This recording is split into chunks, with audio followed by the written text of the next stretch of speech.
जी अस्सलाम वालेकुम। मैं हूं रऊफ़ क्लासर और आपके सामने नए वीलॉग के साथ हाजिर हूं। आज अगरचे संडे का दिन है, एक थोड़ा सा लो डे होता है, छुट्टी का दिन होता है, लेकिन फिर भी हम देख रहे हैं कि बहुत सारे अहम इश्यूज़ हैं जो सामने आ रहे हैं। सबसे बड़ी तो ये है कि ट्विटर जो है ना, इस वक्त जब मैं आपसे बात कर रहा हूँ, ट्विटर डाउन है पाकिस्तान में।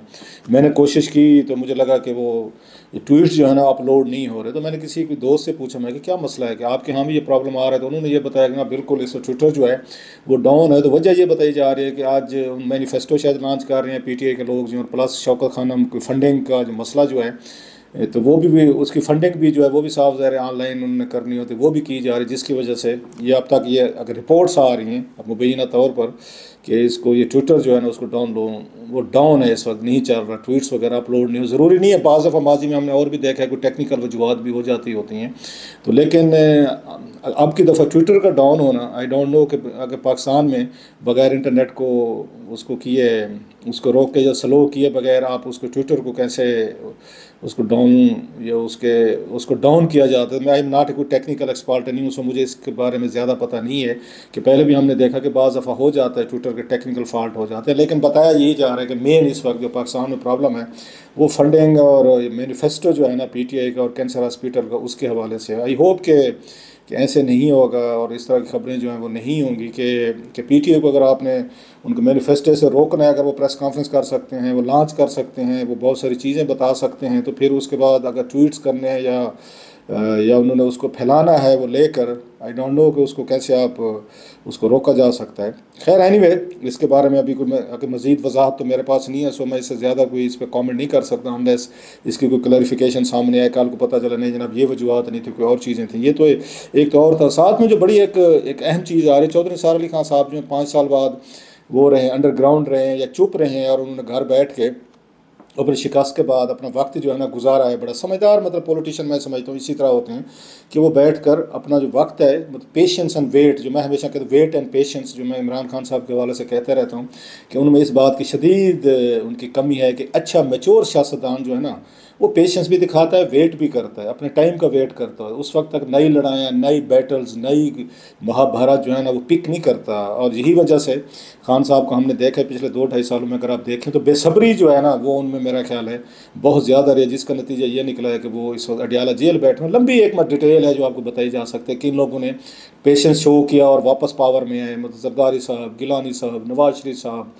और भी बड़ी एक फरिस्त है शहबाज शरीफ साहब, ये सारे वो लोग हैं जो 10-10, 12-12 साल के लिए पावर से बाहर हो गए थे, but they stage come back, वापस आए हैं। तो ये खान साहब के हवाले से जो है बहुत जल्दी में है, वो हर 15 दिन बाद कोई ना कोई ऐसी चीज़ चाहते हैं, 10 दिन बाद, कि जिसका उनका ख्याल है कि सारी चीज़ें उनके लिए ठीक हो जाएं और उनके मुखालफिन जो है ना वो तहस नहस हो जाएं। तो ये चीज़ें हो नहीं पा रही, जिससे फ्रस्ट्रेशन जो है बढ़ती जा रही है। खैर बात और साइड पे चल गई, तो अब पता ये चला चौधरी निसार अली खान साहब जो है इलेक्शन आए करीब, वो 2-3 बातें कह रहे हैं। हालांकि उनको ऑफर्स थी, इमरान खान साहब ने बड़ी कोशिशें की कि वो उनकी पार्टी में पीटीआई में आ जाएं। इलेक्शन 2018 से इलेक्शन से पहले मेजर आमिर साहब के घर में बड़ी उनकी मीटिंग्स हुई, बड़ी उन्होंने एफर्ट्स भी किए, लेकिन उन्होंने इनकार कर दिया था जी मैं आपके साथ खड़े होकर नवाज शरीफ साहब और उनकी फैमिली को, मैं उन पर तनकीद या वो चीज़ें नहीं कर सकता कि मेरा 30-40 साल का उनसे तल्लुक़ है। खैर वो एक राजपूत है, उन्होंने अपनी डिग्निटी और उसको अपनी इंटेग्रिटी को कायम रखा और किसी पार्टी में शामिल नहीं हुए। और जो उन्होंने छोड़ी थी पार्टी, आज फिर वही बात उन्होंने की है, वो कह रहे हैं कि मैंने उनको जो छोड़ा था नवाज शरीफ साहब की पार्टी को, कि मैं बच्चों के सामने हाथ बांध कर मैं ये खड़ा नहीं हो सकता था। इमरान खान साहब से मेरा 54 साल तल्लुक़ है, अच्छे दोस्त हैं इमरान खान, इस वक्त मुश्किल हालात में किसी पर तनकीद नहीं करूँगा, चौधरी निसार साहब ने कहा। और उनको ये सूट भी करता है, उसकी वजह यह है कि वो बगैर किसी पार्टी के टिकट के लड़ रहे हैं, ना पीटीआई का टिकट है उनके पास, ना वो लिए उन्होंने, ना वो नवाज शरीफ साहब के साथ खड़े हैं। तो बच बचा के उनके पास ये मेरा ख्याल बेहतर एक दरमियानी रास्ता जो लिया है, एक डिसेंट रास्ता है, मेच्योर है, मैं कहूँगा बड़ा समझदाराना फैसला चौधरी निसार का, कि ना आप उस पर इमरान खान पे तनकीद करें, ना नवाज शरीफ साहब पे तनकीद करें, ताकि उनका स्विंग वोटर जो है, अगर स्पेशली इमरान खान साहब का जो है कि उनका उम्मीदवार अगर नहीं है फील्ड में, जो उनको नहीं लड़ने दिया जा रहा है, उनके पास टिकट नहीं है, तो मुमकिन तौर पर जब ये इमरान खान साहब के साथ अपने तल्लुक़ को ज़्यादा उभारेंगे, बताएंगे कि मेरा कितने साल से तल्लुक़ है, दोस्ती है, घर आना जाना था इनका बहुत ज़्यादा,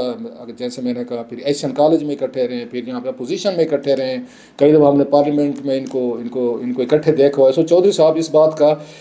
फ़ायदा उठा सकते हैं इलेक्शन में कि इमरान खान जो हैं उनके साथ अपनी दोस्ती को कैश करवाएं, उसको सामने लाएं, और उनका जो वोटर है, स्पेशली नौजवान वोटर है, उसको ये एक उनको मैसेज दे। That's a very smart move I must say Chaudhry Nisar Ali Khan साहब की तरफ से कि अगर इमरान खान का कैंडिडेट मौजूद नहीं तो इमरान खान का दोस्त इस वक्त आपके सामने मौजूद है, ऑप्शन है। सो चौधरी निसार अली खान साहब ने बड़ा स्मार्ट और बड़े इंटेलिजेंस तरीके से अपने आप को उन्होंने एक इमरान खान साहब के उम्मीदवार का अल्टरनेट उन्होंने बनाया है। वो उस नवाज़ लीग पे तनकीद भी इतनी बड़ी नहीं कर रहे, इतना उन्होंने अपना करैक्टर दिखाया जी मैं मरियम नवाज़ साहबा के सामने हाथ बांध के खड़ा नहीं हो सकता था। जो बाकी पार्टी के लीडर्स हैं उनको एक तरफ का उन्होंने टांट किया, जो इस वक्त मरियम नवाज़ साहबा की उसमें लीडरशिप में उनके साथ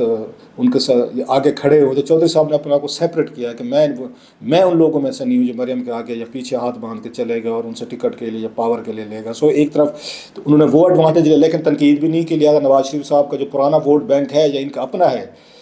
अगेन वो चौधरी साहब से ज़्यादा नाराज़ नहीं होगा। दूसरा, जैसे मैंने कहा कि इमरान खान साहब वाली दोस्ती जो है ना, ये इनका ट्रम्प कार्ड है चौधरी निसार अली का इलेक्शन जीतने का, एंड वेरी स्मार्ट वन कि वो इमरान खान साहब को अब ज़्यादा कैश करेंगे और आने वाले दिनों में इस तरह की तकरीरें ज़्यादा होंगी कि इमरान खान मेरा दोस्त है, मेरा इतना पुराना तल्लुक़ है, मैं उसमें तनकीद नहीं करूँगा, मुश्किल में हूँ, बला बला बला सारा। एक साइड तो ये हो गया, और दूसरी साइड पर हम देखें मौलाना फजल रहमान साहब है, उन्होंने अचानक उसको सपोर्ट कर दिया है। जो जहाँ सेनेट में तहरीक आई थी उसकी रेजोल्यूशन आई थी कि जनाब आप सेनेट इलेक्शन जो हैं, नहीं सर ये कौमी ये हमारे ये इलेक्शन होने हैं, उनको वो कर दिया जाए, पोस्टपोन कर दिया जाए, 12-14 लोगों की थी। अच्छा, मौलाना फजल रहमान साहब जो हैं उनकी इसको सपोर्ट करना कोई इतना बड़ा कोई वाक़या इसलिए भी नहीं है कि ये पहले कह चुके हैं 2-3 दफ़ा मौलाना साहब ये ओपनली प्रेस कॉन्फ्रेंसेज में कह चुके हैं कि जनाब कि ये दिन जो है फरवरी वाले, कोई उन्होंने कहा है बारिशें होती हैं, कुछ ने कहा जी उनकी स्नो फॉलिंग होती है, कभी उन्होंने कहा कि जनाब के यहाँ पे अभी इसके लॉजिस्टिक आपके मसाइल होंगे। सो वो आप आके पहले दिन से कह रहे थे कि इलेक्शन जो है इनको आगे ले जाएं, पोस्टपोन करें। रीज़न शायद वही वो जहन में लोगों को आते हैं कि अभी भी उन्हें लगता है कि केपी के जहाँ पे उनकी पार्टी की बड़ी प्रेजेंस है, हुकूमत भी रही है, प्रोविंशियल असम्बली में उनकी रही और बड़ी तादाद में वोट भी लिए थे, एमएमए यहीं से बनी थी। अब शायद उन्हें फील हो रहा है कि नहीं कि अभी इमरान खान साहब का वोट बैंक इतना पावरफुल है कि उनकी पार्टी के लिए अक्सरियत लेना शायद मुश्किल हो जाएगा। लिहाजा वो शायद इसलिए भी चाह रहे होंगे इसको आगे ले जाया जाए ताकि इम्पैक्ट अगर इमरान खान साहब का है तो उसको कम से कम किया जाए। एक तो ये भी उसमें रीज़न आती है, और मौलाना साहब जो है पहले भी कहते रहे हैं साथ में। अच्छा, क्योंकि इलेक्शन पे बहुत सारे डाउट्स हैं, अभी तक लोग इस पर यकीन नहीं कर रहे कि 8 फरवरी को होंगे या नहीं होंगे। सो पहले सेनेट की वो आ गई, रेजोल्यूशन आ गई, फिर मौलाना फजल रहमान साहब का उसकी सपोर्ट में आ गया। अब साथ में पता चल रहा है कि इलेक्शन कमीशन के सेक्रेटरी जो हैं उमर हमीद साहब, तो उनका बताया जा रहा था, पहले आया कि जनाब कि उन्होंने इस्तीफ़ा दे दिया है, वो छोड़ कर चले गए। सो ये एक तरह का बम शैल था कि शायद अब मामलात ऐसे ही ये 8 फरवरी से पहले पहले पता चलेगा इलेक्शन कमीशन के अक्सर लोग जो हैं या छुट्टी पर चले गए या उन्होंने इस्तीफ़ा दे दिया है। ऐसे कोई कह रहा था चीफ इलेक्शन कमिश्नर साहब के कहते थे वो किसी दिन इस्तीफ़ा दे सकते हैं, फिर कहा ये 2 मेंबर अगर जो हैं 3 मेंबर उन्होंने इस्तीफ़ा दे दिया तो फिर कैसे इलेक्शन होंगे कि आपके मेंबर भी पूरे नहीं है। सो इस तरह की सारी चीज़ें जो हैं मार्केट में खबरें चलती रहती हैं। जैसे मैंने पहले भी कहा था कि ये दिन होते हैं हर किस्म की स्पेकुलेशन की। 8 फरवरी वाले दिन जिस दिन ये वोट डाले जा रहे होंगे उसी दिन पे सुबह सवेरे कोई ना कोई इस तरह की खबर चल रही होगी कि आज ये हो गया तो वो हो गया, शायद जना पोलिंग रोक दी गई, इलेक्शन नहीं होंगे, डेट बदल जाएगी, इस तरह की चीज़ें उस वक्त भी मेरा ख्याल स्पेकुलेशन चल रही होगी। लेकिन अब इलेक्शन कमीशन की तरफ से वजाहत दी गई है कि उमर हमीद साहब जो हैं उनकी तबीयत ठीक नहीं थी, ही वाज़न्ट फीलिंग वेल, सो वो मेडिकल रेस्ट पे हैं और उन्होंने कोई वो नहीं किया, कोई इलेक्शन कमीशन जो है ना उन्होंने इस्तीफ़ा नहीं दिया, जो खबर अब तक सामने आ रही। लेकिन बात हुई है कि इतनी देर में पूरा रोला पड़ चुका होता है और वो कहते हैं जो ही उनकी तबीयत ठीक होगी तो he will come back and इसको ज्वाइन कर लेंगे। सो वो भी एक और मतलब 3-4 ऊपर नीचे जो इलेक्शन के हवाले से बातें हो रही थी, वो सुबह को यह खबर चलती है तो शाम तक वो बदल चुकी है, तो अगले दिन का फिर कोई हमें कोई मवाद जो है ना वो मिलना शुरू हो जाता है। सो वो अलहदा कर। दूसरी तरफ हम एक और बात देख रहे हैं कि मौलाना फजल रहमान साहब जो हैं उनकी विजिट जो है वो उसको हाईलाइट किया जा रहा है कि वो उधर जा रहे हैं, अफ़गानिस्तान के दौरे पर उसमें गए हैं। डेफिनेटली जो बैकग्राउंड है इस वक्त पाकिस्तान और अफ़गानिस्तान के दरमियान तल्लुकात जो हैं वस्ट हैं। हालांकि हम तो ये समझ बैठे थे कि तालिबान के आने से शायद मामलात जो हैं बड़े बेहतर हो जाएंगे और दोनों मुल्कों के दरमियान एक अच्छे रिलेशनशिप का आगाज़ होगा। हमारी इस्टेब्लिशमेंट तो यही समझती रही है कि स्ट्रेटेजिक डेप्थ होगी और उनके आने से हमारे मगरबी बॉर्डर जो हैं वो बड़े सेफ़ हो जाएंगे। लेकिन अब ये पता चला है कि उनके आने से सेफ़ क्या होते, वो तो सबसे ज़्यादा अनसेफ़ हुए हैं। और इस वक्त जो हालात हैं वहाँ पर पाकिस्तान और तालिबान हुकूमत के, इसने तो मतलब कभी अशरफ गनी साहब या हामिद कारज़ई साहब के दौर में भी नहीं रहे, और पाकिस्तान ने जिस तरह ड्राइव के उनको किया है यहाँ से अफगान महाजरीन जो इलीगल यहाँ रह रहे थे, उसके बाद भी तालिबान ने बड़ा उस पर रिएक्शन दिया। पाकिस्तान को सबसे बड़ी शिकायत तो वही है कि TTP के अनासर जो हैं उनको वो तालिबान से उनको सपोर्ट मिल रही है इन द सेंस कि वो ये अफ़गानिस्तान के सॉइल यूज़ कर रहे हैं और वहाँ पे उनको रोका नहीं जा रहा। उन्होंने वादा किया था कि अपनी सॉइल जो है वो यूज़ नहीं होने देंगे, और वो कहते हैं जनाब कि हम इनके खिलाफ कार्रवाई नहीं कर सकते, हम कार्रवाई करेंगे तो वो ये अफ़गानिस्तान में जो दीगर उनके ग्रुप्स हैं, तालिबान के खिलाफ ग्रुप्स कुछ लड़ रहे हैं, तो ये उनके साथ जाकर मिल जाएंगे। लिहाजा स्ट्रेटेजिकली उनको सूट नहीं करता कि वो इनको अपना दुश्मन बना लें TTP को। अमेरिकन जो है वो भी इस वक्त इस पर एतराज़ नहीं कर रहे, कि वो कहते हैं ठीक है TTP और तालिबान अगर उनके दुश्मनों के खिलाफ जो बड़ी बिग थ्रेट है उनकी वहाँ पर, अगर उसके खिलाफ इकट्ठे लड़ रहे हैं और उनको उनको चेक कर रहे हैं, चैलेंज कर रहे हैं, तो हम क्यों इस वक्त पाकिस्तान को हम आके सपोर्ट करें, रेस्क्यू करें। क्या पाकिस्तान ने हमें रेस्क्यू किया था जब हम कहते थे कि अफगान तालिबान की सपोर्ट मत करें, तो हम उस वक्त कहते थे वो जिहाद कर रहे हैं जनाब। तो अब वो समझते TTP जो है वो भी जिहाद कर रही है आपके मुल्क में, तो फिर भुगते हैं आप। सो टिट फॉर टैट हो रही है ना। सो अमेरिकन ने तालिबान के साथ और उनके साथ मिल के अपने अपने अलाइंसेस बेहतर किए अफगानिस्तान में। जो दीगर बड़े दुश्मन हैं वहाँ पर उनको बीट करने के लिए। सो पाकिस्तान फंस गया है कि हमने तो ये सोचा था कि हमारा तो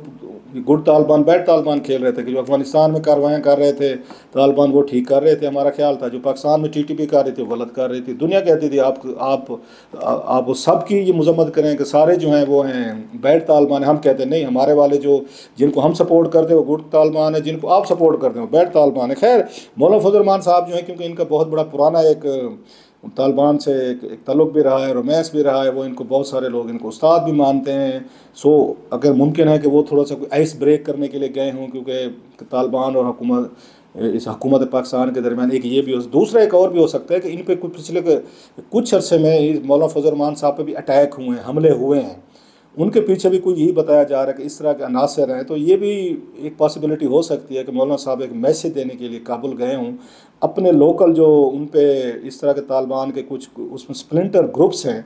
जिन्होंने कोई हमलों की कोई जिम्मेदारी भी कबूल की थी। पिछले दिनों जो फायरिंग की गई थी, काफ़िले की खबरें आई थी कि ये भी मैसेज देना चाहते हैं वहाँ पर काबुल में जाकर कि मेरे जो हैं तल्लुकात जो हैं वो अफगान तालिबान से भी हैं। सो अगर आप ये समझ रहे हैं कि मैं कोई बिल्कुल आउटसाइडर हूँ और मुझ पे हमले करना आप लोग जस्टिफाई कर सकते हैं, तो वहाँ से मुमकिन है इनकी जब मीटिंग्स हों, मुलाकातें हों तालिबान के लीडर से, तो उनकी तस्वीरें और वीडियो फुटेजेस जब इधर पाकिस्तान में वापस आएँ तो मुमकिन तौर पर उनको इलेक्शन में भी शायद कोई फ़ायदा हो सकता है। अगेन कुछ एलिमेंट्स हैं जो उनके हामी हैं, प्लस जो फोर्सेज उन पर अटैक कर रही हैं उन्हें भी मैसेज आएगा कि मौलाना फजल रहमान साहब जो हैं ये कोई आउटसाइडर नहीं है, कोई अजनबी नहीं है, हम एक ही हैं। मुमकिन तौर पर मैं कह रहा हूँ कि what could be the reason. बहरहाल देखते हैं कि मौलाना साहब जिसके लिए जा रहे हैं वो वाकई मकसद उनका पूरा होता है या नहीं होता। Let's see.